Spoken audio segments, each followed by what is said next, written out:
Hey everybody, and welcome back to another episode of the Red Card Report podcast. I'm your host Dylan Ponte, and as always, I'm here with Rui Pereira and Joe Capuano. Yes, you are. You. Fellas, where have you been? Yeah, that's a very good question. Yeah. That question goes for both of you because I know Rui's been away. Sorry, but guys. you took Rui's Busy? been on a couple vacations. No, all work related. Not A couple vacations. They were all work related. They were They work were. related. Yes, indeed, I they think were. took a couple of days off on each trip. That's right. I forgot the Chicago one was Chicago work. was Yeah. work. Italy was work. Italy was work. They were But- both work and play. Yes, but when you go away, you want to take a couple of days off and just explore, take advantage of where you're at. right. you The know. Italy trip was definitely extended an extra day or two, right? Yeah, about 3 days. 3 days? I Wow. took but it fell on a weekend, so Oh yeah, yeah. yeah. You might Yeah, you might might as well at that point. so I was just like, all Seriously. right, I'll take an extra quote unquote work day off, so I can just enjoy the have weekend fun. plus an extra day. So How was it? fucking awesome, man. Italy's a great country. Was there for work. Work was really intense for like the work week, but Yeah. got to chill on the weekend. I was in Trieste, great city, great food, and I managed to I would go out hope. to Slovenia. Yeah, I'm amazed that you did that. Handanovic. It's not Handanovic country for sure. That's awesome though. Like who thinks about doing that? Apparently it is right there actually. Yeah, it's you right were there. It's you right were on the right there. border. How long did that take you? About an hour and 10 That's minutes. nuts. So it was Train? cool.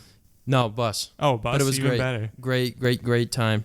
Caught the Champions League final out there, Ah. but not in Slovenia. Yeah. When I was in Trieste, and I was watching this fucking thing at an Inter bar in Trieste. Ew. For some reason, there's so many Inter fans out there.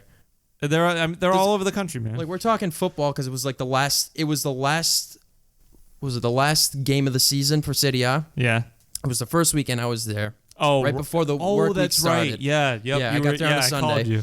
Right, and I was going all over the place to watch the last game of the season, and the only place that I could go to was an Inter bar. So I was watching the Inter game at the bar, but I was streaming the AC Milan. There was so much tension going on and everything, but it was a great experience, but it was a sad result. But then the following weekend caught the Champions League final, and it was one of the We worst. all- Boring. Yeah, it was the Absolute worst snooze fest. worst Oh. final I've ever seen. Yeah, I mentioned this to you guys earlier, but if that was the representation for the EPL, that's pretty bad. It's pretty fucking Oh bad. yeah.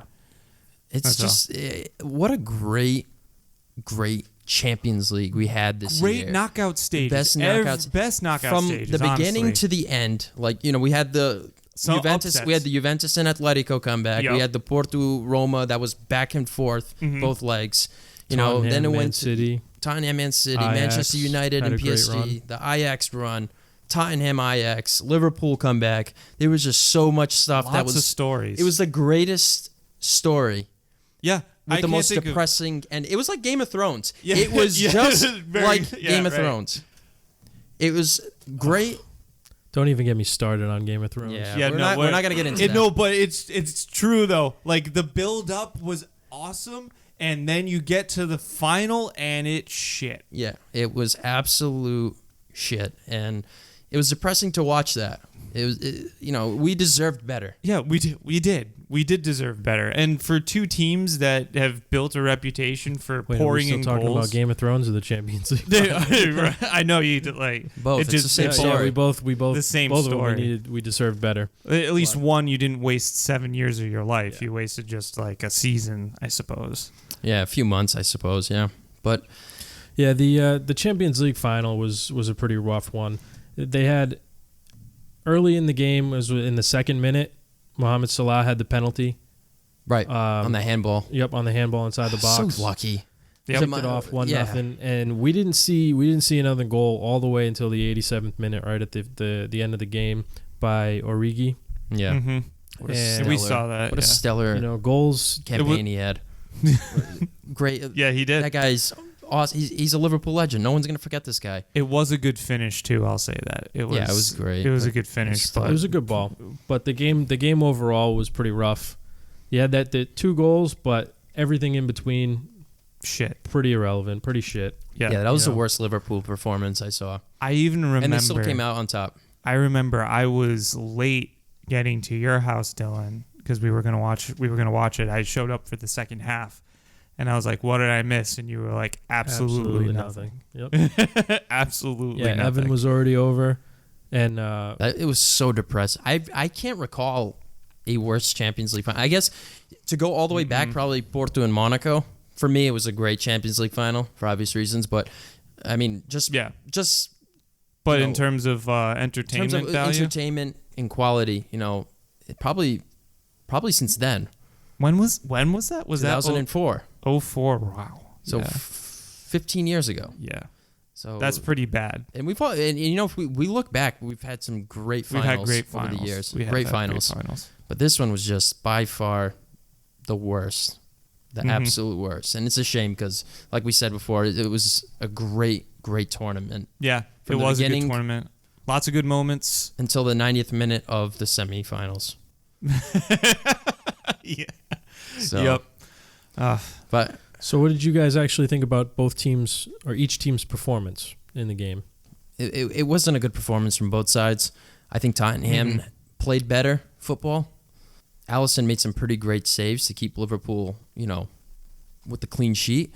But, it wasn't a great performance. So it just came down to whoever really capitalized on the opportunities that were given to them.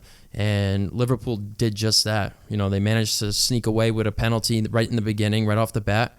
But Tottenham, they kept their composure. They still worked around that press, but that Liverpool back line, along with the pressing midfield, really kind of kept them in check, really made it difficult for them to have clear and easy opportunities. We didn't really see any blatant and clear opportunities that were given to Tottenham. Liverpool really did a good job despite being under pressure from the Tottenham possession.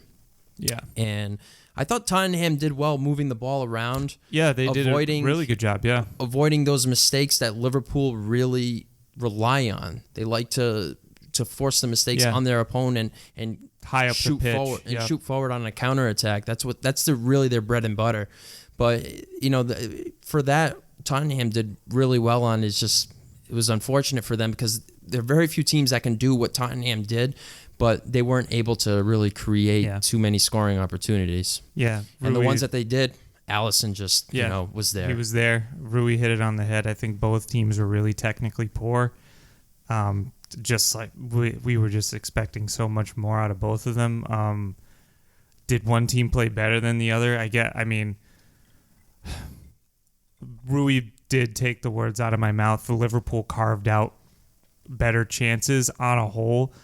Tottenham had the lion's share of possession the whole time, and they tried to make things happen. There were a couple of times when Dylan, we were watching, and I don't know what the fuck happened, but Son was like, he was shooting from like a million miles away, and then he was also like, he got even closer to goal, and he's still like, Alisson was there, made himself big, just like opportunities like that. Yeah, that just like you could create something a little bit better. Yeah. I thought Son played great. For the game that we were given, I thought he really stood out a lot. And a player that really disappeared was Eriksen in the final. Yeah, I think that he got put under pressure pretty quick. Yeah, he was really, but Son was all over the pitch. I really think he played 100%, left everything all on the pitch. He gave it his all, and he's had a great campaign. I really feel for him because I thought he was the best player on the pitch throughout the entire. Oh, you got to give credit to obviously Alisson and Van Dijk as well, but on the Tottenham side at least, you have to give credit to Son that he played so well. He did play really well. My one thought that I'm having is, why did Pochettino wait so long to put in Lucas Moura? Yeah, off the top of my head, I forget exactly what minute he put him in. It was in the second half. It was in the second half. Yeah, it was like almost the 70th minute. Was it the late 70s? But I think it's because Harry Kane was back. 66. It was like the 66th minute. Oh, I feel like it was later than that because I would have put him in like the 60th. I feel like Pochettino put him in like halfway, like the 75th minute. I can double check really quick, but yeah, but I mean, Is it Lucas just Moura- because Kane was up there? Yeah, it had that's the reason why. Because I would just be like, screw it, just throw everything forward. Try and get something. But both teams were just like, ugh. Yeah, it's hard Blah. to take a player out like Kane. Yeah, Yeah. But I mean, I don't know. I can't even imagine the kind of pressure that Pochettino was under. So yeah, it was. who knows? I just figured that you need as many offensive weapons in this situation that you can have. So if that means that you take a defender off and you throw him on, that's what I would have done. Yeah, but I don't know if it would have made really a difference if he was put on earlier. It might not. Just the way Tottenham, they just had so many difficulties trying to create that easy opportunity, even with Harry Kane and Eriksen and Son, and Dele Alli all on the pitch. Those are top quality players. They're all playmakers. They're all capable of creating space and creating these opportunities. They've done it all together for the last few years. It wasn't working, and a guy like Lucas Moura, who's pretty good, he's he is a great pretty player, good, yeah. great player to have on your squad, especially coming off the bench. Would he have really made a difference? I don't know. Probably not. Likelihood probably not. But I figured given that the circumstances. given the circumstances, I just figured that he probably, since the performance that he had the game before, I thought that merited a start. But Yeah. I don't know. No, I agree, but I don't know if lightning would have struck twice, because that's what they Probably needed. not. That's what they needed did. to beat Liverpool, and to do that against a squad that arguably the best defense in the world. They have a great back four, and their midfield just contributes so much because it's hard working. They play two-way football, and they press well, and they make it difficult. They really contribute a lot to that Liverpool back four. Liverpool's back four is good. It's very good. But the midfield puts in the dirty work too. I think the midfield really contributes to their success this year. Good observation, yeah. Even if Liverpool didn't have that midfield and that type of style, I still think they would have a great defense, but just not as effective and not as dominant. Yeah. In my opinion. But so I'm going to ask this question to both of you because it literally just popped into my head. Do we think that we will ever see Tottenham in the Champions League final ever again? No. yes. One says no, one says yes. Yes. I think it's possible. You can never say never again. No, you're absolutely right. You can never say never, and of course anything's possible. Every dog has his day. But the likelihood, I feel like, is slim. I do. Yeah, I don't think Tottenham I don't want to say they had an easy route to get here. They certainly didn't have an easy route, but there was a lot of luck. They had some lucky breaks, had a lot of lucky breaks, along the way. You talk about the offside at the end of the Man City game and stuff like that, and their whole run. It's tough to reproduce things like that, and especially in a tournament where there are so many great teams around Europe. It's really, really difficult to get to the final, and they're they're kind of I don't want to say a mid-sized club, but they're not like Real Madrid, Juventus, Barcelona. I don't know if they'll ever be able to make it back. I feel like if they were to do it, this had to be it. This had to be the time to do it because all the big clubs are now reinforcing big time. We got Bayern Munich, we got Real Madrid reinforcing, Barcelona too. All looking like reflecting and seeing where the deficiencies are in their squads, and they're revamping. They're all revamping. So this was a very rare year that we saw a bunch of big clubs go out very early. I don't know. I think it'll be a while before we see Tottenham back. I think they're in the UCL final. I think they're one key player away from being legitimate favorites. And I'm talking about someone in the middle of the field. They're going to be losing a couple of guys, though. Yeah. That's if they have their squad right now, they're one star player away. If they're able to keep the same players like they have been the last few years, and it's great that they added Lucas Moura a year and a half ago. Great. That's a great move to have, an extra player to have on the bench, but they need another central midfielder, someone that can play a little bit deeper, someone that can create, maybe play depending what formation they run or whatever, but they need another player, someone like if Modric never left, my God, like this him. team would be phenomenal. Yeah. I mean, him and Eriksen they can play similar roles, but there needs to be someone there a little bit more physical. I think Eriksen's more an attacking player, where Modric likes to lay back more. I think He's Modric much can more play of forward. a defender and a distributor as opposed to an offensive threat like Eriksen. Yeah, but someone who can play off of Eriksen, give him a little bit more physicality behind him too. Yeah, I can think create. I think like a they Pogba just need, sort of like they player, need a more right? deep lying player. Someone like Ruben Neves would be great on that team, especially with his potential, his capabilities. Ruben he'd be Neves great. has got some great offensive talent, though. Great offensive talent. He would be great for that team, actually. He would be. He That guy fits the can bill. score from anywhere on the pitch. He's young. He He's has got all a those cannon. attributes. Yep. He's got a cannon. I think it's 86 or 87% of his club goals have been from outside of the box. Damn. No, the So kid's a he's sniper. capable. Very good He's free- like that. He's like Ramsey. Very good free kick That's taker, too. going to Juventus. Yeah. That guy can score. He doesn't score a lot.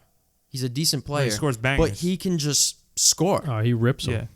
He can just score from anywhere. It could be in the box, outside of the box. He'll score only 5 or 6 goals, but from nowhere, Yeah, he'll out come of nowhere, he will score. Right. And Ruben Neves is the same thing. And I whether it's think- on set pieces or just open play. Yeah, and I think that he would fit. Just thinking about it, he would fit Pochettino's sort of Yeah, MO. absolutely. Like young player, has great ability. I think that he could do really well. But like Dylan had said, this is also assuming that this Tottenham squad stays remotely intact, which Yeah, I don't that's the think is thing. going to happen. Eriksen might be on the. Eriksen might be on Eriksen the says outs. that he He might be wants on to the head out. I know that Alderweireld, I think that he's going to... I know that he's old, but he's on the end of he his 30? contract too. Yeah, he's older. Who else? I still think that's Trippier. pretty young for a defense. Yeah, not center, young. That's center backs last a little longer. They Yeah, do last 33. longer. They start dropping. Yeah. 'Cause you look Trippier at Godin. is on the market.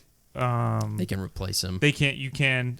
Here's the thing: the right back seems to be like a hot commodity right now. Yeah. You're not gonna find Sean Cancelo would be great at Tottenham. he Oh, would.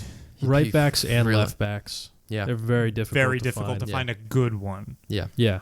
Yeah, there's very few good players, especially players that can play both sides Yeah, of the who game. can attack and defend. Like Kimmich. Kimmich Yeah. is like the first guy that comes to my mind. Obviously, even Marcelo, when it comes to defending, he's okay. Nelson Semedo. I think Alexandro. Yeah, I think this he's year he okay. was pretty bad, but Yeah. he's He's usually capable pretty, of great. He's capable Off of year. doing both sides. That's all it But was. there's Is an off really year. not too many players that really stick out on both sides of the ball that play Yeah. on those wing back Right. positions. the market's pretty thin, huh?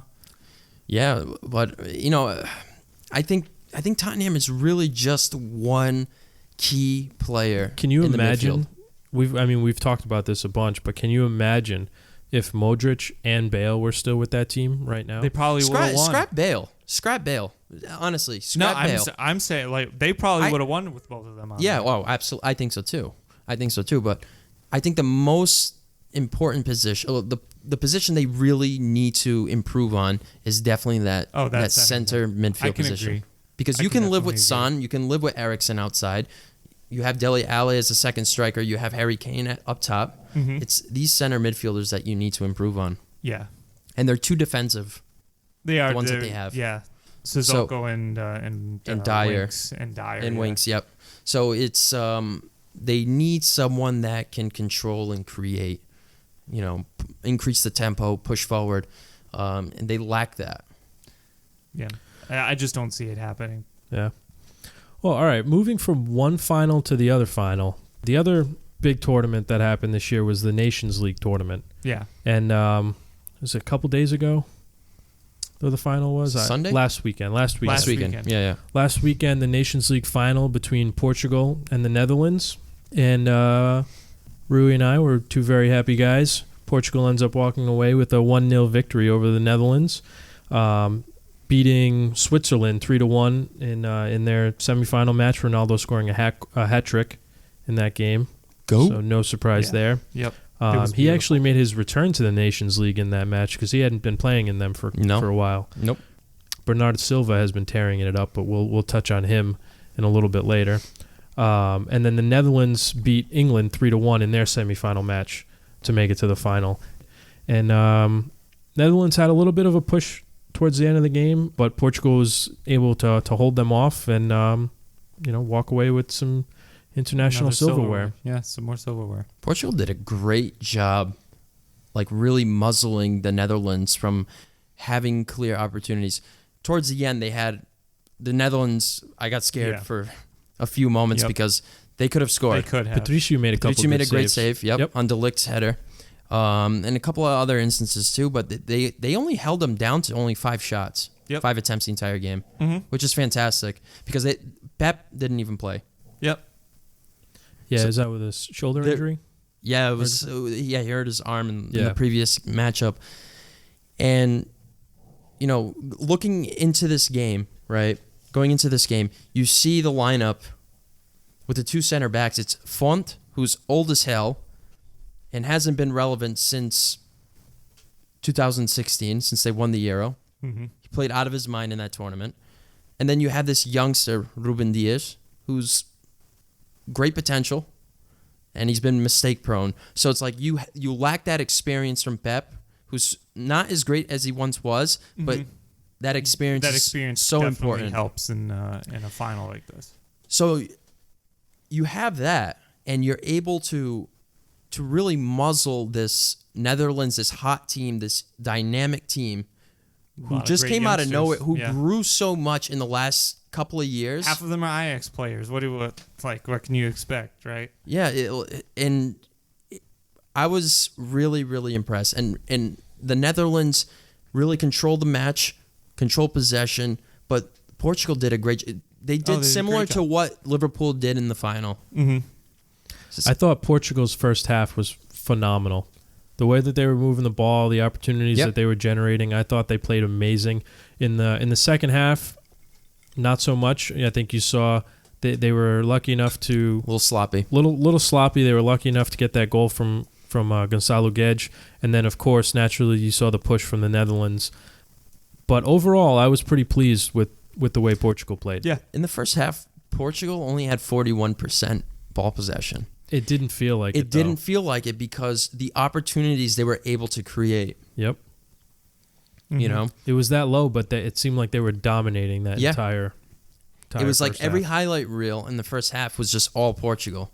Yep. The only thing that you can say to the Netherlands is that they were able to keep possession. But back to like what I was saying, it was just great defensive performance, especially from the back. They went with Danilo and William Carvalho, which we've never seen before. Usually only one of them plays. And it really worked. And having those 2 strong, physical, defensive midfielders playing together in front of that iffy center back duo going into that match, it really helped and it compensated. 2 players that don't really play together. They don't play together. One is beyond his years, and the other one is so young. Yep, the other one's young and talented. But Ruben Dias is his market value just went up from that game. So he was kind of scared. Like Benfica won the league this year, and Ruben Dias overall had not a big deal. Stop it. Fuck off. Stop it. But all right. But they won the league, but did there was Porto win anything? No, we didn't win anything. All right, continue. It's been a hard year for me, man. It's been hard. Milan shat the bed. Porto shat the bed. I wasn't going to say we lost to fucking Sporting in the Portugal got Portugal. the Nations League. Portugal won international silverware, so that's a win for. The only thing I can brag about is Porto won close to 100 million euros in earnings in the Champions League, which is awesome. It's more than what Benfica made, despite winning the league and all that crap. But whatever. You were saying though? Yeah. So Ruben Dias had, I think overall he had a good season at Benfica, but there were certain instances where he's young. He was a little mistake prone. a game against Belenenses after they beat Porto. I don't know if it was the week after or 2 weeks after. He really costed Benfica the win, where one of the goals that Belenenses scored, it was a really stupid amateur mistake that he made, and it led to them tying the match, and Benfica walked out with a draw. Yeah. And it could have hurt them. It could have hurt them. It didn't. They prevailed. But it's those instances that really count. Like when you're a young player and you want to play for a big club, you need to perform in the most clutch scenario.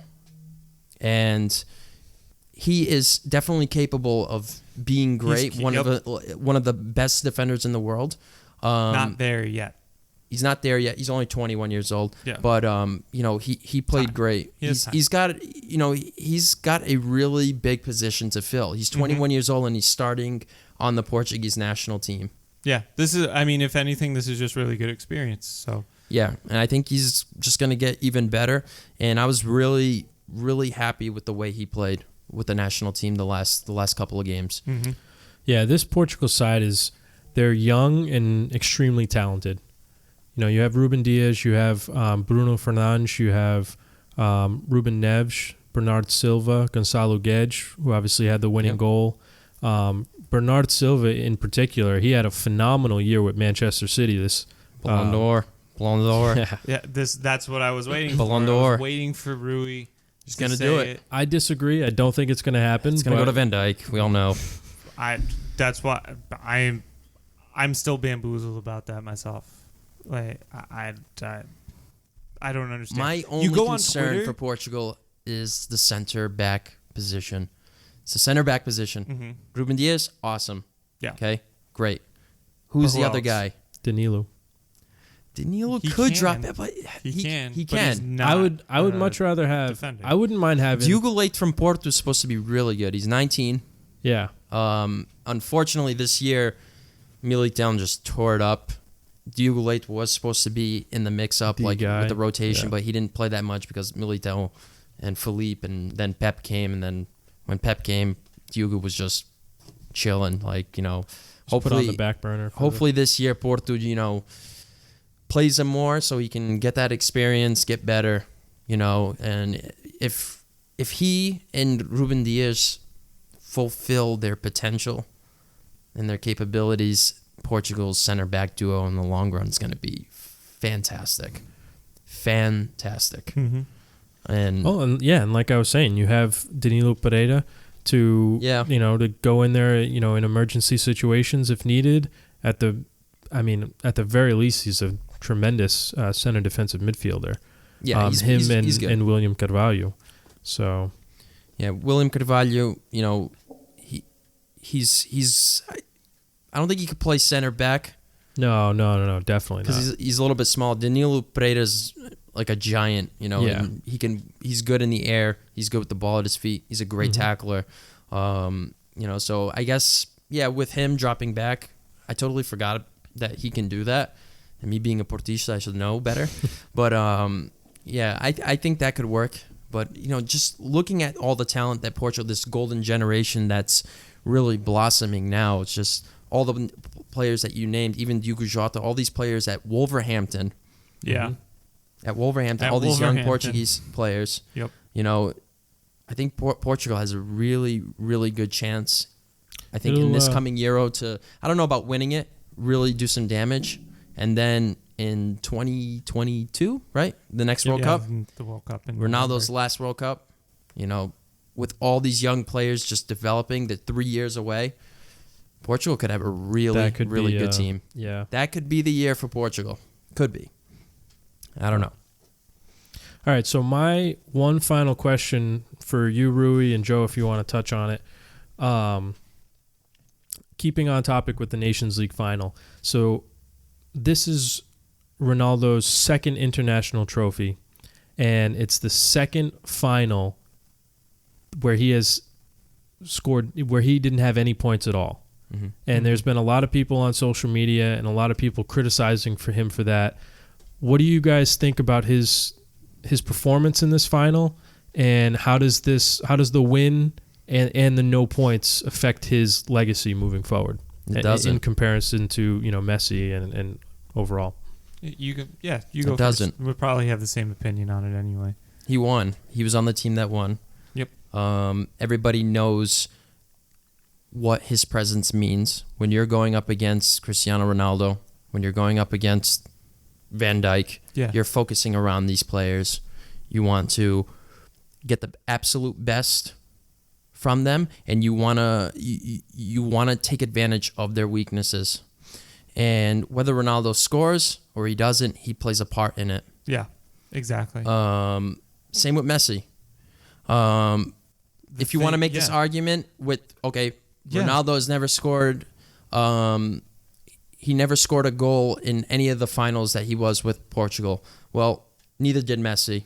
Ronaldo's 2-1 in finals, and Messi's 0-4 without scoring a goal. Both players are not scoring in finals. But when you look at the statistics when it comes to leading their team and getting their team all the way to the final, Ronaldo performs better leading their team to the final. Took the words out of my mouth. I think he does it with less talent too. And he does it with a lot less help. Surrounding And him. I don't give a shit what anyone says about, This Portugal team, this who's the Portugal's idiot team's that coached the coming up, Argentinian but- team? São Paulo? What was it? Jorge Sampaoli. Yeah. Yep. Okay, Bum. I get that. Yeah. But you have a team full of stars. Yeah, they were. I'll let you finish. Sorry. You have a team full of stars. Look at the 2016 Portugal team. Yeah. Who's the second best player? Pep. I can understand. Yeah. And Pep was already old at that point. Yeah. That's to say that the Portuguese team isn't talented. They are talented. Argentina is top heavy, but that's a we got a whole little other bit issue. lucky. Yeah. We got a little bit lucky in 2016. I'm not gonna lie, but Ronaldo did perform. Yeah. Oh. Yeah. There's no question about it. You know what? In the 7 games that he played, okay, he had 3 goals, 3 assists. Okay, that's an average of obviously 1 point a game. But the 7th game he got hurt in the final, and I think it was like the 15th minute. Yeah. And he tried to go for over 10 minutes. He fell a few times, and then he had to get carried off. He was still cheering on the sidelines. I remember. But you saw what he did on the side. It wasn't he's just still contributing. cheering. Yeah. He was leading from the sidelines. Messi, nothing to take away from his greatness. This guy is the most talented player I've ever seen in my entire life. Yeah. He's a wizard. He is great. On a talent perspective, he is the greatest I've ever seen. Better than Ronaldo. Oh, yeah. Better than Brazilian Ronaldo, Ronaldinho, Kaká, Whoever. Zidane, whoever. The players that I've seen. Pure talent. But when it comes to performance, trophies, performing on the grandest stages, Ronaldo, without a doubt, performs. He will be there. He will be there. And he will give it his all. Doesn't matter if you're down 2-0 in the first leg. Yep. He will come back in the second leg and score 3. Yep. Doesn't matter the circumstances. That guy does not quit. And whatever the result is, he does not let it affect his performance. He will give 100%. And I think when Messi gets a lot of criticism. Yeah. And This isn't to sometimes say Messi's a quitter. to a degree it's unfair. Yeah. It's unfair. And all of his his disaster, like the Argentinian disaster classes on the international stage, it's not entirely his fault. But when it comes to both Ronaldo and Messi on an international level, if you're comparing them both, Ronaldo wins this. And even on big game level, Ronaldo without wins. a doubt. Ronaldo wins. He wins every single time. All right, Joe, I'll open up the floor to you really quick if you want to. I mean, I think Rui basically explained it all. Ronaldo has 2 trophies with his national team. Messi doesn't. Mm-hmm. Like Rui said, this is not to take anything away from Messi. The way I like to look at it, I even saw an article that ESPN posted. I thought it was stupid. It was like, oh, who's really better, Ronaldo or Messi? And I'm like, this is an eternal debate that you will never convince anyone who already has an opinion about it of who's better. Like, people will hardcore love Messi and people will hardcore love Ronaldo. Mm-hmm. And you won't change anyone else's mind about it. But I think the 2 things that we can all agree on when it comes to Ronaldo and Messi is Ronaldo is the harder worker and the better leader. Messi has the talent, incredible talent, Naturally better than born. natural born Gifted. talent, which you can't teach. No. And I don't think you can work for it either. Yeah, and you can't. But he has just that little bit of mental weakness. Yeah. That you see comes through. Point. That's a great point. And like I said, not taking anything away from Messi, a lot of the criticism is unjust, as Rui said.